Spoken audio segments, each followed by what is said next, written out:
Hello friends, welcome back to the new video. In this video guys, I am going to show you guys how can you customize your font size guys. And guys, you want to set your default font size, so guys you can set it. And guys, now let's see how to customize and guys how can we set our this default font size in our Samsung phone. In this video guys, I am going to show you.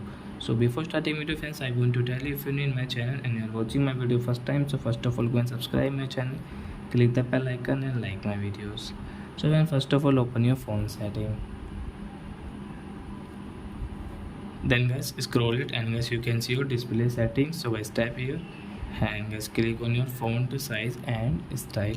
So tap here and guys you can see your font size, so you can customize here